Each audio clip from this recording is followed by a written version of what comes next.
G'day and welcome back to the Starting Good Summit. My name's Tom and I'm the CEO of Start Some Good, the host of the Starting Good Summit, and it's my enormous thrill and privilege to have the opportunity to talk today with Nobel Peace Prize winner Yunus, an inventor of Microcredit, to learn about his belief that everyone can be an entrepreneur, and to talk a bit about his new book, A World of Three Zeros, which is a world with zero carbon, zero poverty, and zero unemployment.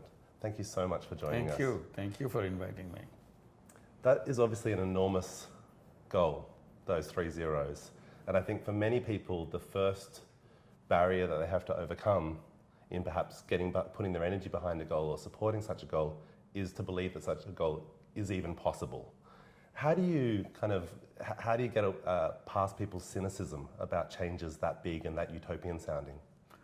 It's not difficult because today these goals are picked up by much larger bodies like United Nations. For example, we had Millennium Development Goals from 2000 to 2015.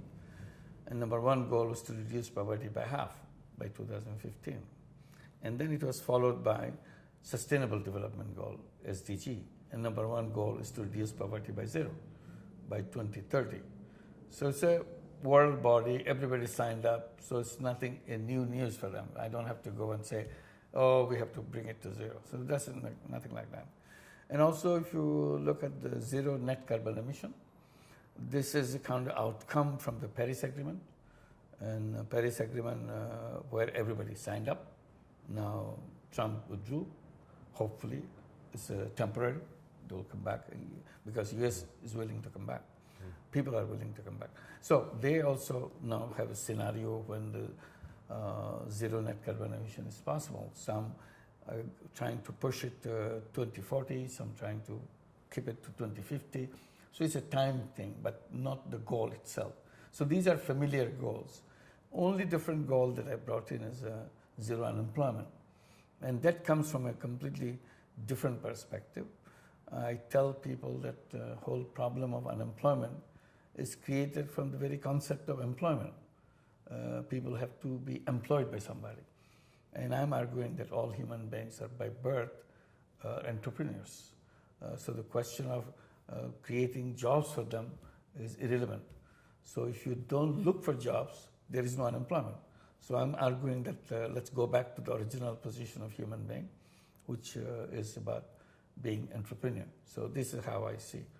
Right, and so in this world of zero unemployment, that doesn't mean a world where everyone has a job as we currently conceive it. Is that, what does that world look like? Is it a world where people are also, is a job also community service? Is it also, child rearing? Is it things that go beyond our limited conception of employment today? Right. I start with the issue that today the entire emphasis on everybody to get ready to have a job after they start entering the adult life. I said this is a very wrong message for human beings, and to make schools and educational institutions to produce job-ready people. I said sounds very unlike human preparations. Human beings should be ready for life, not for jobs. So that's a kind of a cutting it down to small pieces. And I kept saying that human beings are packed with unlimited creative capacity. That's what the human beings are all about, the creativity of human beings. And job is the end of creativity. So you are pushing people to give up their creativity, to fit into a slot. To me, it looks like enormous human being can be squeezed into going to little slot. I said, that's very damaging to the world and to the people and to the person. So let's not do that. Let's keep them free so that they can become natural entrepreneurs as they were over the entire history of mankind. We were entrepreneurs, we are not job seekers. So that's the first step. Then the transition period, now that we are all seeking jobs. In the beginnings, we'll be telling young people that yes, you have option. You can be a job seeker or you can be an entrepreneur. Your natural self is entrepreneur, but you have to develop it. And schools and homes will prepare them to accept one of the two and hoping that many of them will be to looking for entrepreneurial activity and so on. So this is a transitional thing. Then at one time, we'll say, nobody wants to work for anybody. It's possible. Now, when you say who will work for them, this is an old world issue that somebody has to work for somebody. So in that world, they will figure out how to do the production, how to collaborate, how to cooperate, how to make it happen. Because I'm an entrepreneur and you're an entrepreneur. We want to do something, I want to do something, you want to do the same thing. How do we cooperate between us so that we can produce it together? So it will be more of a partnership, I'm hoping, just guessing what it ultimately people will figure out. Because as I said, human beings are very creative. So when I don't want to work for you, you don't want to work for me, and I don't see anybody working for me, so we have to figure out common interest and common way of dealing with it. So those are the issues which will come out as we proceed into that direction. That's great. And your belief that, which I totally share and find, one of the most inspiring parts of your books, I think, is your firm belief that everyone can be an entrepreneur, that everyone is an entrepreneur innately. Did you always have this belief, or is this something that emerged from your experiences in microcredit and supporting? All these issues came because of my work. I had to confront those things. I'm not a theoretician, sit down and kind of reflect what needs to be done. I try to do things and I see that it's not getting done the way it should have done. And I take a turn to make it happen. And then I see what is wrong with the other one that just passed by. So this has happened in a similar way. We encourage all the young children of Grameen families. We have 9 million families in Grameen Bank to go to school, have education, and continue with their education. And they did. We provided them educational loans. We provided them scholarships so that they can continue with education. Once it's done, they keep asking, where is the job? There is no job in Bangladesh. The job market is completely empty. We can't find anything. Then I reflected, what is it that we are talking about? Then I said, well, why are you looking for a job? Forget about job. Job is an old-fashioned idea. It's an obsolete idea. It should have ended long back. Somehow it sneaked in here. I said, tell yourself again and again. You wake up every morning and you tell yourself, I'm not a job seeker, I'm a job creator. And feel like a job creator, act like a job creator. And I give them examples how they can do that. I said, look at your mother. Your mother joined Grameen Bank 30 years back. And she is an illiterate woman in a village. She never crossed the boundary of the village. She had the courage to take a loan, $20, $30 loan, to start a business. And she started it and paid it back, every penny of it, with interest. And took another loan, and that's where you're born. Now you're telling me somebody has to hire you. I said, shame on your education. Your mother was a natural human being. She acted naturally. She went ahead and became an entrepreneur. Your education has damaged you. Your mind has been contaminated by thoughts which are not right for you. So why don't you eliminate all the things that you have learned, go back to your mother, learn from her how to be a natural human being and how to be a natural entrepreneur. And then we created social business venture capital fund and tell all the young people, come with business idea, like your mothers did, and we'll invest in your business. We'll become your partner. Your mother took a loan. We make it easier for you. You don't have to take a loan. We become an investor. We become a partner. So you don't have that burden of loan that you get worried about, how do I pay back? You don't have to pay back in that sense. It's our business. So if it fails, our business fails. If it succeeds, our business succeeds. But the deal is, since you're a social business, only thing you give it back, whatever money you took from us as an equity, return the money and get back all the shares that we own out of that equity. And it's your company, you run it. We are not interested in your profit because in social business is a non-dividend company. We work to solve the problem. So we solve your problem, our job is done. So this is what you do. In the beginning, they were hesitant. They don't know whether they can do it, whether they can manage it, they understood it. But now they became familiar one after another. Now thousands and thousands of young people come every month with ideas, with business plans. We keep on investing in them. They become entrepreneurs. So this is it. Who never thought they would be entrepreneurs, and suddenly they discovered they can be entrepreneurs, provided all the facilities are available, it makes it easy for them to go in. And I love what you're saying about you yourself being an entrepreneur, someone who gets on and does things and learns from doing, rather than a theoretician. I know you've told the story probably literally a million times by now, but I think it would still be great to hear you just quickly tell the story of how you discovered microcredit and the power of microcredit, not by writing a complicated business plan or a PhD, but by actually lending your own money to a group of women. Again, this is a situation which pushed me. I had no idea that I will ever in my life will lend money as a kind of my work. But the situation was so bad in the village next to the university campus where I was teaching. Loan sharking was raging, that kind of thing, hurting people. And I see at a close range how people suffer because of this. Take away everything. Loan sharks grab everything that a person has. So I feel so bad. I wanted to do something about it, but I never learned. My economics teaching never gave me any knowledge about how to handle loan sharking. So I had to figure that out. I was trying to figure out how we can do that as a human being, as a person, not as an economist. The one thought came to my mind, why don't I lend the money myself? If I lend the money, people will come to me. They don't have to go to a loan shark. So the problem for that person will be solved. They will not be victimized by the loan shark because I protected them by offering alternative. So I immediately started taking money out of my pocket, started lending money. And in a little while, it became very popular. Everybody knew that I'm lending money. They all started coming to me to take the money.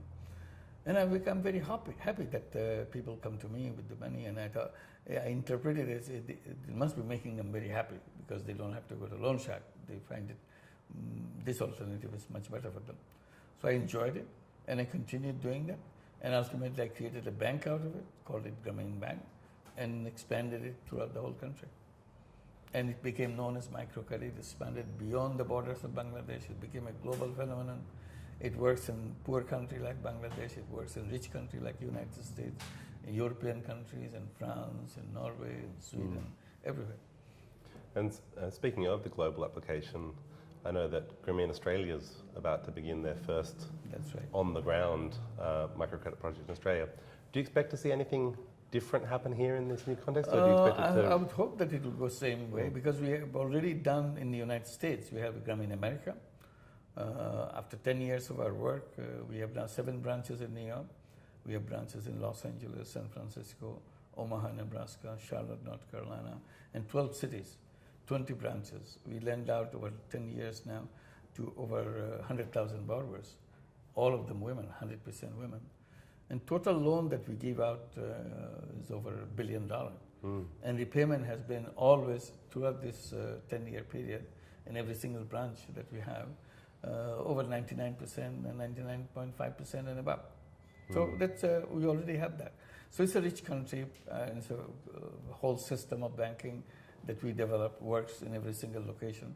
So that inspired Grameen Australia, that why can't we do the similar thing here? It's a similar economic situation, and we have lots of people who need the financing. So that's how it starts. So I would say there is a very good chance that it will work because since it can work in very different situations. Yeah, I'm excited to see how it will work in that more regional setting as well. I know that I believe in the US, all the branches are in inner city.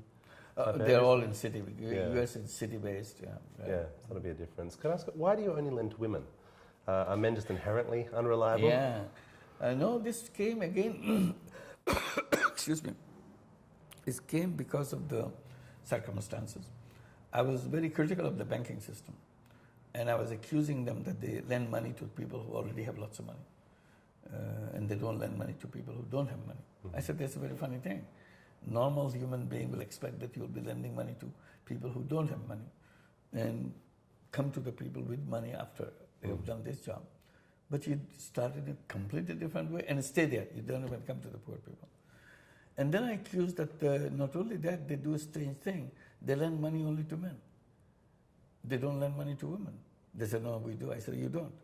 And I showed them their records. I said, your record shows not even 1% of all the borrowers in all the banks combined in Bangladesh happen to be women. I said, something wrong in your system.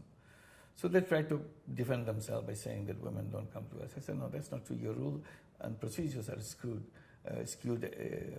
in favor of the men. It's not favorable to women. So when I began, I wanted to make sure I don't follow the same path. I don't end up doing the same thing. Mm-hmm. And they will say, hey, you're doing the same thing too. So I wanted to make sure half the borrowers in my program are women. So this was kind of an arbitrary decision. At the time, I've not done much yet. It was a very tough job to persuade women to take a loan because she was afraid to take a loan. She said, no, give it to my husband. I don't know anything about money. But we didn't give up. We continued to pursue this point, continued to go back to women, to build up her courage because we knew it's a fear that she has in her life. It's protecting her from getting involved with us. So we tell them that we'll come back to you again and again to show you that how it works. And hopefully someday you'll have enough courage to do that. It took us 6 years, continuous efforts, and finally made it 50-50. So we're very happy. Then we started noticing money going to the family through women brought so much more benefit to the family than the same amount of money going to the family through men. Then we reflected, why are we having men then? If it is so good for the family, entering the family through women, why don't we just do that? So we said, forget it, man, let's focus on women. And that's what we did. That's how it became women-centric banking. It's great. I have, time is flying by and there's so much I want to ask you, but I very much want to ask for your perspective on, I guess, the social enterprise, social business movement globally. We're very involved in that, both here in Australia and in a number of countries. And we're seeing an enormous amount of activity at the grassroots. Yeah. We run a crowdfunding platform, so lots of social enterprises launching through the platform. But we're not seeing very many of them really scale to a point of, you know, real significance in the market, and certainly to be kind of pushing aside or supplanting business as usual. What do you think is holding kind of the social business movement back from fulfilling its true potential? Sure. It's a new concept. People hesitate. People can't understand how can you run a business without making money.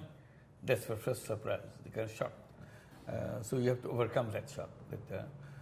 One way we try to overcome the shock that, look, you give away money as a charity. And we are giving you a better option.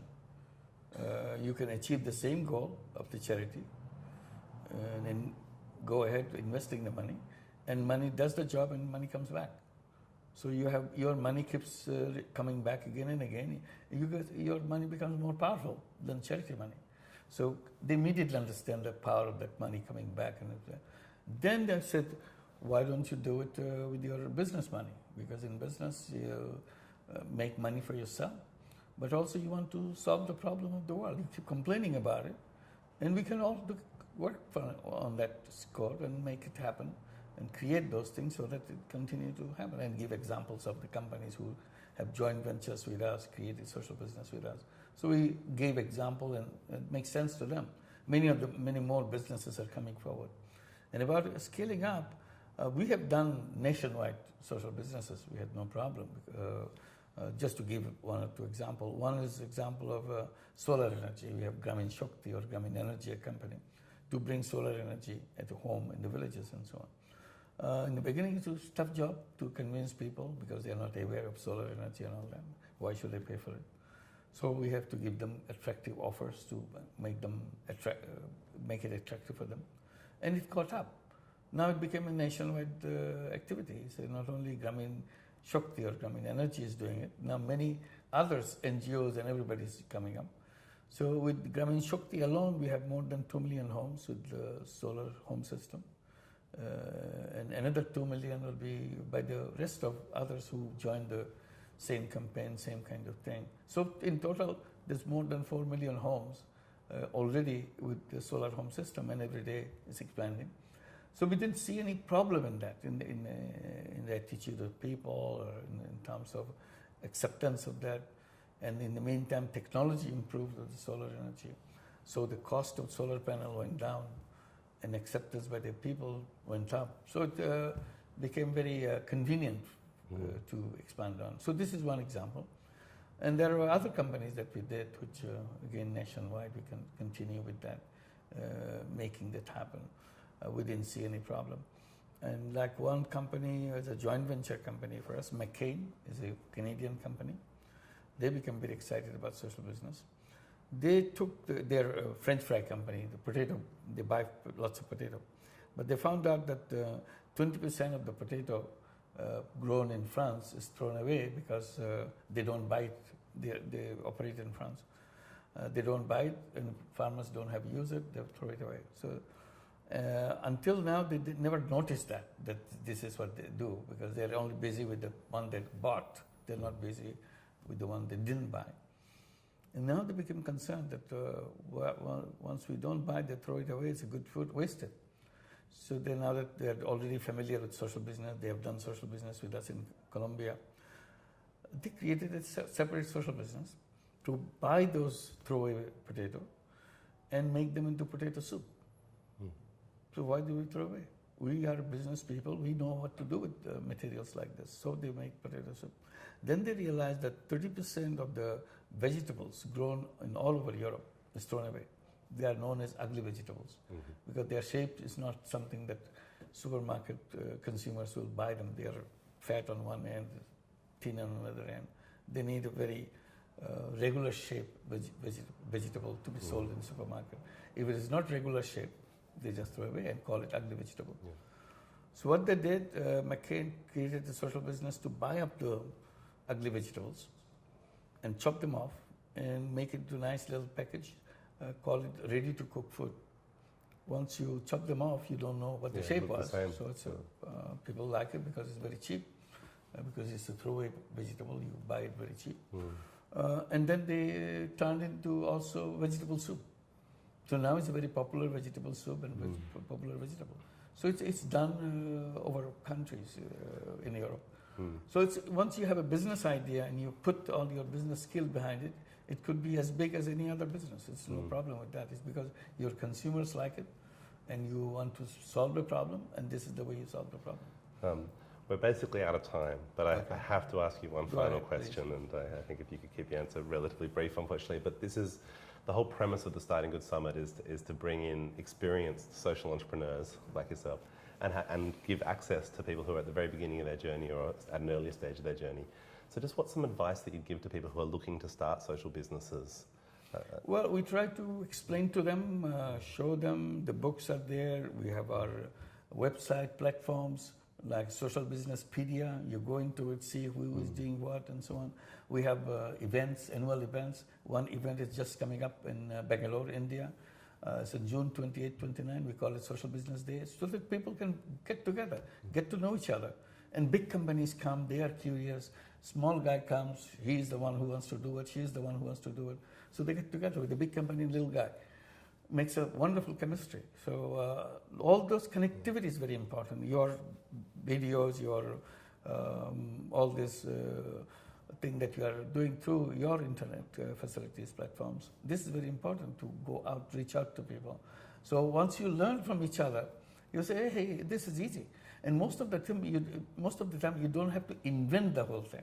Already somebody is doing it in some other place. All you did, you just pick the idea and design it in your way, in your context, and you did a wonderful job, much better than the one that you already seen somewhere else. So this is how it grows. It passes from one. Given the whole world, problems are the same. Whether you live in Australia or you live in Bangladesh or you live in Uganda, problem of unemployment, problem of healthcare, problem of housing, problem of opportunities for young people, same thing. And women, how to get women into it, make it happen. So if you see, if you can solve the problem in one corner of the world, this becomes a global solution. Everybody has to learn from you, whether it's coming from Uganda or Bangladesh, doesn't matter. They have done it and everybody needs it. Like we did the microcredit in Bangladesh. Who knew that Bangladesh will do something which everybody in the world will be needing it? And you'll be talking about Grameen Australia today. That's the kind of thing. It's something, it's a world property, and everybody needs it, and everybody will thank you for doing that. That's great. So I think the key takeaways are you don't need to start from scratch, build upon what we already know, seek out partners, be part of the community, and ultimately the lesson is that innovation can come from anywhere. So very excited to see what gets created by people who are watching this video right now. Thank you so much for your time today. I really appreciate it. It's been such a pleasure. Thanks a lot. Thank you. Yeah.